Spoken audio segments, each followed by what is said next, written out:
Dibe, no ga dichamma. It will be fine, my daughter. It will be fine in the name of Jesus.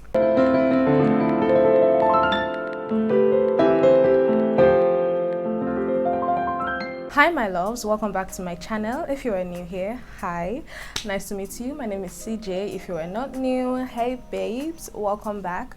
So today we are going to be reviewing a movie, a Netflix Nigerian original called Blood Sisters. If you haven't seen this movie by this time, I'm sure you've seen the hype already on Twitter or on Instagram, wherever. So we're going to be reviewing the movie while I do my makeup. Now I know that this is not something I've done on this channel before because I mean, my makeup is okay. I mean, it's pretty decent for an average Nigerian, but I can't call myself like a pro. And most importantly, I don't know how to do my makeup while I talk or do something else. I like to concentrate on your nonsense. Do you understand? So this is going to be tricky. You know, I don't know how I'm going to do, which is what we're going to rate at the end of this video. We're going to rate how I did and also the movie, which is why you're watching this, right? Okay, let's get right into it. So basically this movie starts off in a wedding scene. Actually, that was not the first scene, but I'm just going to give you like the foundation, like the plot of the whole movie. So this movie starts with a wedding scene. We find two friends, Sarah and Kemi. Today is Sarah's engagement. I've been a traditional marriage. I couldn't really make out what it was. Was it an engagement or a traditional marriage? Because, you know, it seemed like a traditional marriage, but they kept saying engagement at some point. So I don't know, but let's just call it an engagement party. So the movie starts off with Kemi. Today is Sarah's engagement party. And as the movie progresses, we find out that Kola, who is a supposed fiance and husband to be, is actually an abusive guy. He actually starts to hit her, he slaps her, and we realize that he's actually abusive. Her friend Kemi comes in and finds her crying, and she confesses that Kola hit her again, which means he has been an abusive partner over the time. So, you know, Kemi, her friend, queries her. She thought they had agreed that if it happens again, she was going to call it quits. But look at her, today is her engagement party. So, the scene cuts to, I think the movie cuts to where the girl, Sarah, tells her mom that her husband to be is actually abusive, and she actually just blows it off like it's just Sunday jollof rice. You understand? Like she actually gets upset that she is actually thinking and considering calling off the wedding because she's being selfish and not considering her father's business and whatnot. How can you even compare that? Like how But seriously though, like I did find that scene very interesting because I felt like that is very common in the African home or maybe the Nigerian home, because the truth is a lot of people in abusive relationships, you keep asking them, why don't they speak up? Why don't they speak up? Why don't they speak up? What if they actually speak up and they tell them to dibe, you know, be patient. Dibe, no ga dichamma. It will be fine, my daughter. It will be fine in the name of Jesus. You know, it's going to be fine, quite all right. But telling someone to stay in an abusive place just because of your business, I don't know. Like, this is actually a very big issue. And I'm not even going to, I feel like I'm digressing a bit, but I like that was brought to light and it wasn't really addressed, but we got to see that this actually happens. This is actually someone's reality. Someone cannot call off their engagement party because their father or their mother is going to be upset because the boy's family in question has done so much for them and they are so in debt and they are so grateful. So whether the son beats or abuses the daughter, they don't mind because she was like, what is slap? Ha! I'm going to insert the clip so that you see what I'm saying. I'm not making this up. This is actually a fact. So back to our story, I beg. So we cut the scene to Kola actually beating Sarah, and Kemi impulsively just shoots him and he dies. Just like that. My guy died. And of course, Kemi and Sarah have to figure out how to dispose of a dead body by themselves. And remember, today is still Sarah's engagement party. So the family assumes that the boy actually ran away. We get to also realize that the boy's family doesn't like the girl because they are paupers. Peasants, my darling, peasants. So they are actually delighted that the engagement party was not happening, and the boy probably just ran away while Kemi and Sarah were left to figure out what to do with the dead body. So Kemi and Sarah decide to dispose of the dead body by chopping it into bits and burying it in a shallow grave in an uncompleted, building and environment and bush. Wherever that place is. Of course, we find Kola's body and the search for who killed Kola begins. That is basically the foundation of this entire story.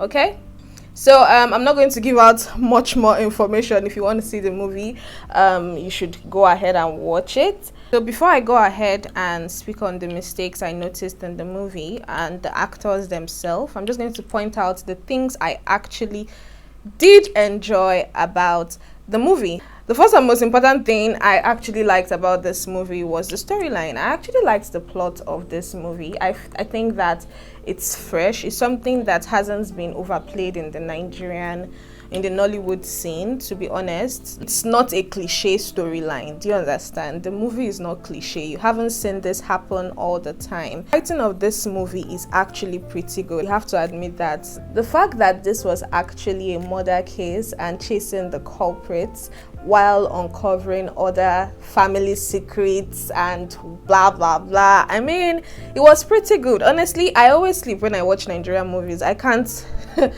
watch through the last scene. If you don't know, this is actually a series. I think it's 4 episodes. So when I said I was very discouraged because when I clicked episode 1, I saw 50 something minutes, I was like, I rolled my eye. I was like, okay, okay, I'm not sure I can do this. But for some reason, I actually sat through episode 1 to episode 4. Of course, there were times I rolled my eyes here and there and laughed and, said, okay, this is funny, this is not good, this is this, typical Nigerian complaints whenever you watch Nigerian movies. But overall, I think the plot of the story is actually good. I mean, come on, from what I just told you. Imagine your groom gets killed by your best friend on your wedding day, and now you guys have to dispose of the body. That alone there is actually a good, the foundation is laid and the way it was executed was actually good. Which brings me to the next thing I actually enjoyed about this is the acting. Like, every single actor here did good, surprisingly. I'm saying it, surprisingly, the actors here did pretty well. Kate Henshaw is an icon and I actually did not expect anything less. She didn't have to say so much. She didn't have to do so much. Every little screen time she had, she executed her role perfectly. And I mean perfectly. And I actually enjoyed Femi and Yinka. That's the couple of the day. I don't know about you, but they're actually one of my favorite characters. I actually really liked them. I mean, they're just living life. They just want to do what married people do and make money, even if it involves killing his only brother. It doesn't matter. It doesn't matter. We just want to live life. But I feel like they were actually good to watch. Whenever I saw them on the screen, I couldn't help but be amused. Like, they actually kept me going through the series. I found their little scheming and plotting quite hilarious and funny. It was cool and the acting was good. I remember a part where Femi was called by the detective Chicago, whatever his name is, to come and identify his brother's body, and I genuinely loved his reaction. He acted like he was legit in front of a dead body that has been decaying for the past couple of days or weeks. So I actually enjoyed Femi and Yinka. Honestly, I have to give them like an A1. They did well. Okay, so who else? Timei. Now, Timei is actually like a fan favorite. A lot of people like her. A lot of people actually enjoyed her acting. I did. It was good. I wouldn't say she was like my fave, but I felt like she killed her role. I actually enjoyed the bathroom scene fight where she was fighting in that rehab. And if you didn't know, there was like a double. They had to pull a double stunt there. Like somebody else actually had to do that role, and then they cut in. I did not notice it because it was actually a good scene. They actually made it work so well. If I'm wrong, Auntie Mo, please correct me. Overall, I think she did well. I have never seen her in any movies, so I'm actually looking forward to seeing more of her project. Another person I enjoyed was Ramsey Noah, Uncle B. For some reason, people did not like his role in that movie. Some people actually felt like he was too big for that role. I did not think so. Come on. At first, when I saw him, with all his suits and stuff, I was like, please don't pull some Brotherhood the Sixth type of shit inside this movie, because I would be upset. They've been looking like they are trying to pull Avengers and all this, their new Nollywood series, and Ramsey Noah keeps popping up here and there. So I felt like they were trying to pull a Brotherhood type of thing, like he's always appearing in every movie and then he's going to connect at the end of the day. So when I realized that he was actually just a bodyguard, I was thrilled, and he did not say a word. Oh my god. Uncle B, tell us, how much did you actually charge for this role? And you said, if you cannot pay that, I will say only 10 words. He actually said, for the first episode, I literally was just looking at him and he did not say anything. And that was why it was intriguing. Like, people were waiting for him to speak. But I felt like his presence in the movie was really dope. If you did not enjoy Ramsey Noah's role, I don't know how to help you, but I think that was good casting. Of course, I would love to see new faces, but if you're going to use old faces, I think you should give them side roles. I really think that was a good idea. Who else again? Kemi and Sarah. Sarah herself, who was played by Ini Dima. Honestly speaking, I wasn't like the biggest fan of Ini after she did like Namaste Wahala. I really was so pissed by that movie. I genuinely lost a lot of brain cells watching that movie, and I was upset. I couldn't even review the movie because I just felt like this is so trashy that I shouldn't even sit down and encourage anybody to see that movie.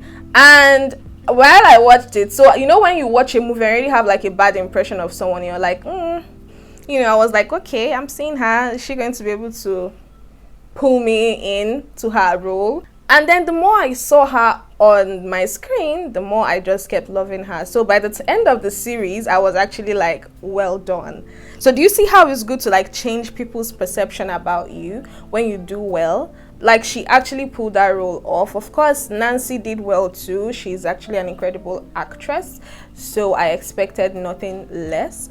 I think I enjoyed the friendship and bond they displayed. I think it looked very natural. I think maybe because they are friends outside, the movie. I believe they are. But it was overall, the acting in this movie was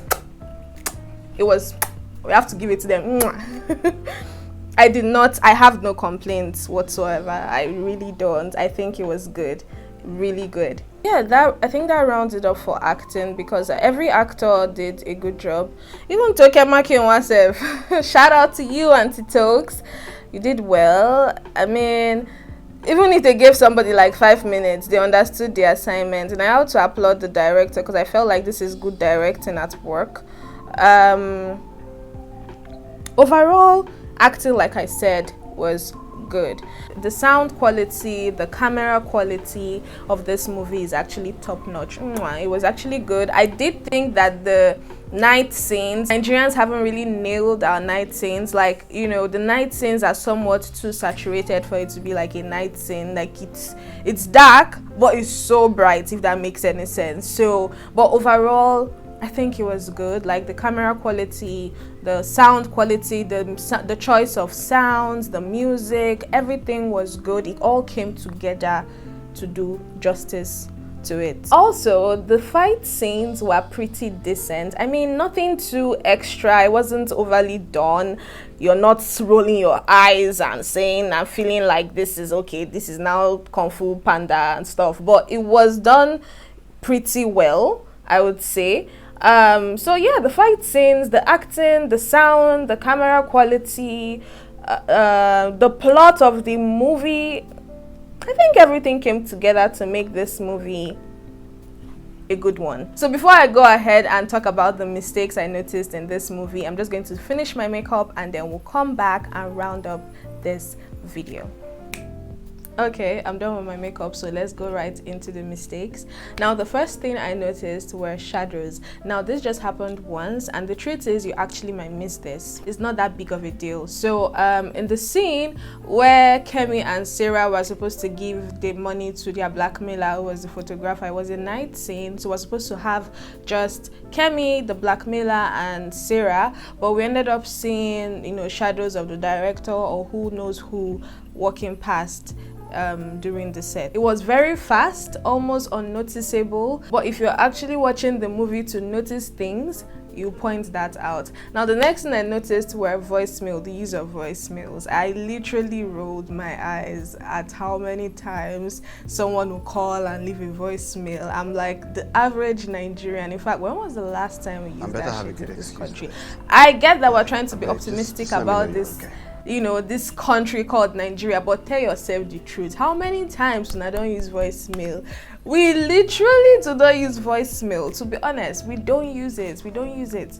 So when I just saw it happen and it happened again, I just okay, here we go again. Again, it's not that big of a deal, honestly. That was just me scrutinizing Nigeria and the state of this country, but it was something I noticed. So another thing I was skeptical about was the detective scene. Now, if you're not familiar with the Nigerian police, it's not because I'm familiar with them, okay? But between you and I, if there's a case, you are actually called in to drop a statement. Nobody literally carries a book and a pen and, you know, toothpick in the teeth and just writes it.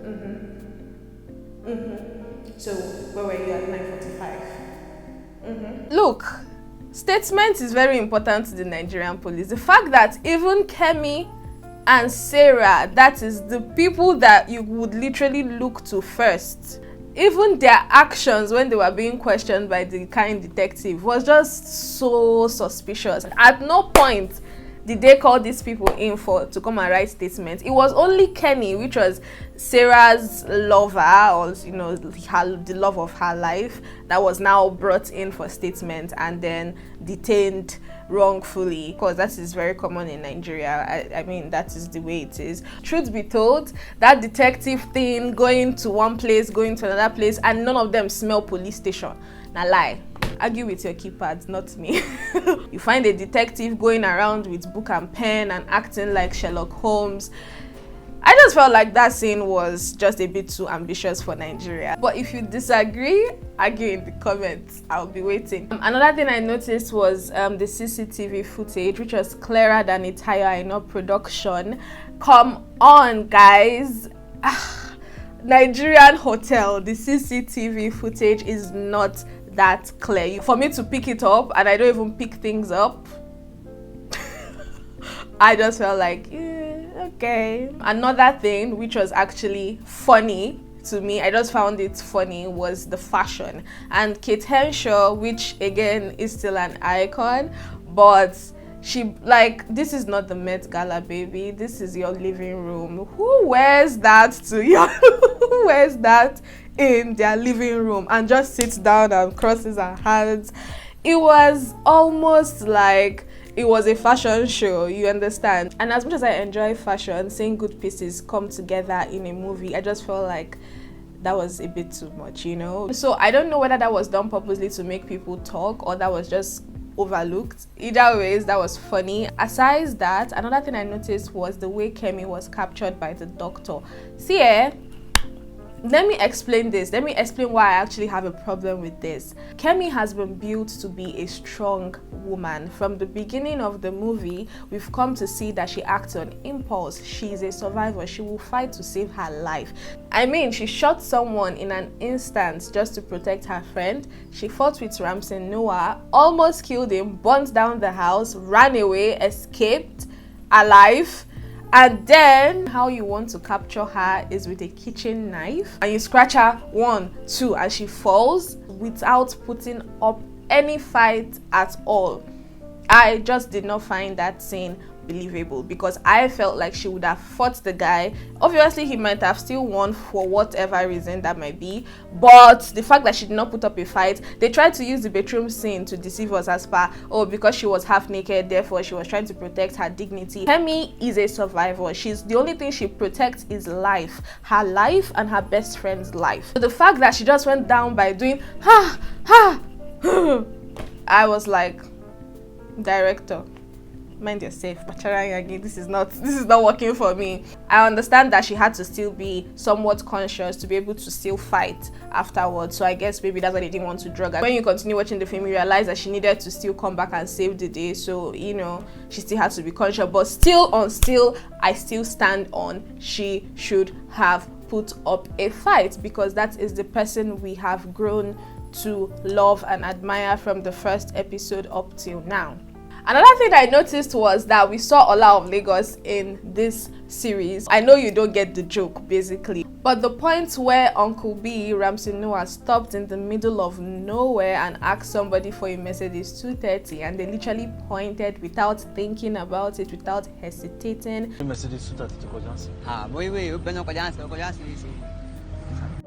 I just said, okay, you should have literally just put the law of Lagos so that we'll know, you know, because how many people know cars just by mentioning their names like that? It wasn't even a Toyota, a Mercedes 230. He did not give any description whatsoever, no color. He just said Mercedes 230, and the guy said, he just. I know some of you know cars, but please, how many Nigerians actually do know cars by their name? I didn't find that believable at all. I just felt like, okay. But then again, these things are not that big of a deal. Like, you can actually just watch the movie and enjoy it without actually picking up all these little things. I was keen to find problems, and I did. So you can actually watch the movie and not even notice any of this shit I just said. Okay, I just remember the ending of this movie I did not like. For some reason, I don't know why Femi and Yinka were killed. I don't understand. Why did you kill them, Timeye? I just cannot believe Femi and Yinka died. My couple of the year, my couple of the century somehow died.